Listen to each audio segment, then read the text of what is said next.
Hello, today is a unique date as it's the 29th of February, a date which doesn't exist in some years, so it's the additional day we have in our calendar in 2024. Whatever this day is, it's quite rare. So it's interesting that today we celebrate Rare Disease Day 2024.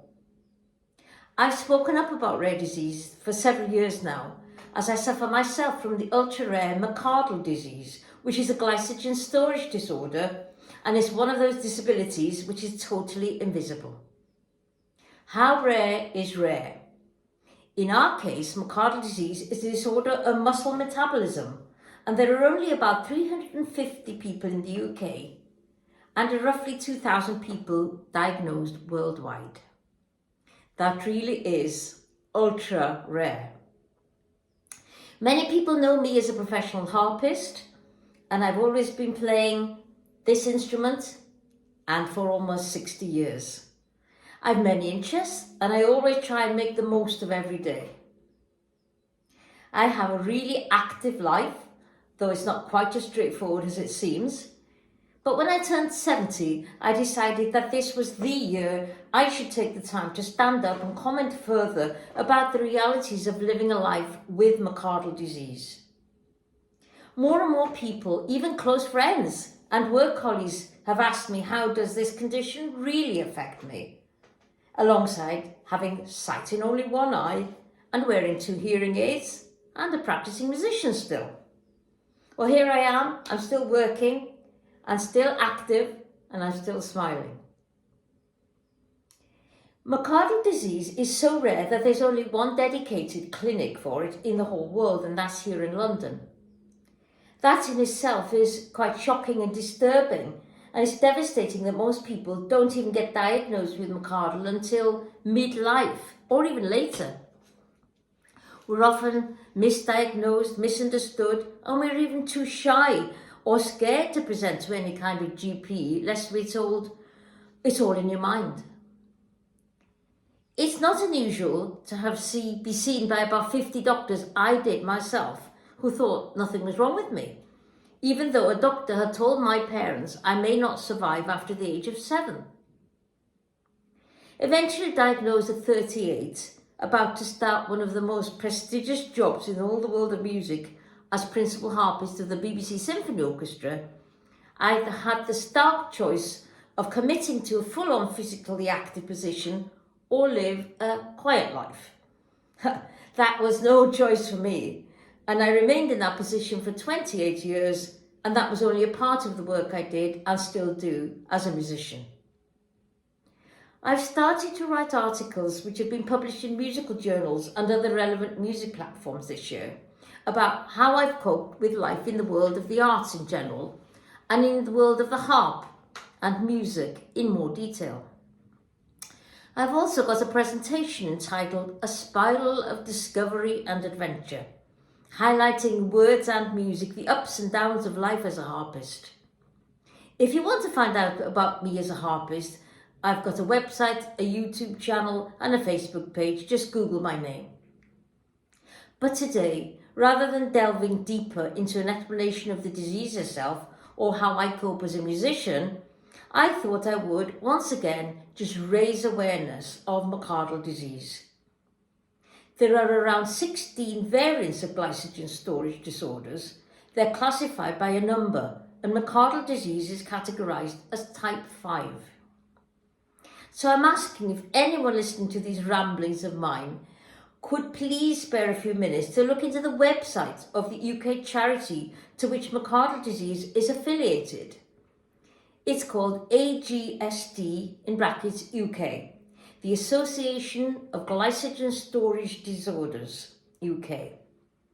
And there's also IAMGST, the International Association for Muscle Glycogen Storage Disorder. But if you start with AGST UK, you'll find all the information you could possibly want about McArdle disease.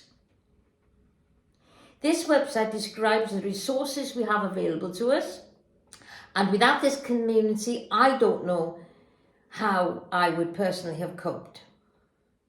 Not only does it point us to medical experts, but we have a dedicated team of people to help with advocacy, such as filling in disability forms or blue badge forms, aiding in many different situations, or simply directing us to other people for friendly get-togethers.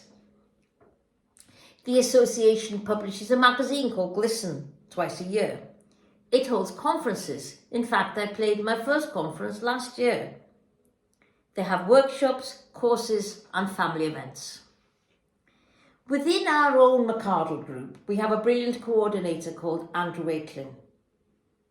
Andrew himself has McArdle disease, but he enhances our lives by collaborating and discussing, questioning and listening, and then producing a selection of booklets to help people understand how we can cope or adapt in different situations.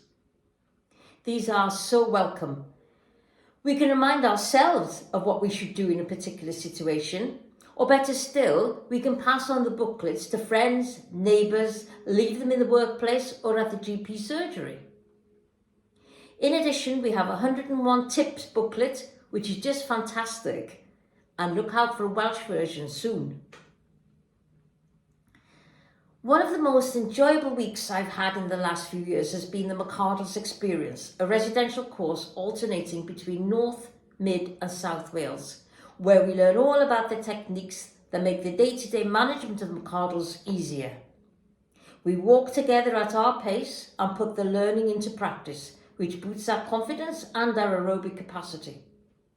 In 2023, I even had a harp with me that week, so I did a little demonstration, and it was fascinating to discuss how I actually play the harp at all.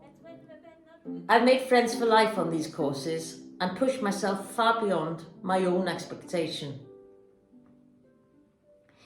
The AGSD UK community make up the family that I have grown to rely on to give me confidence and guidance.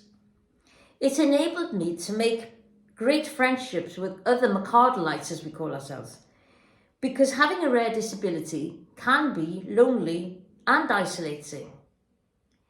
But we have such a lot to do, and although understanding and empathy is much needed at all times, we have to find a great deal of funding for everything to progress.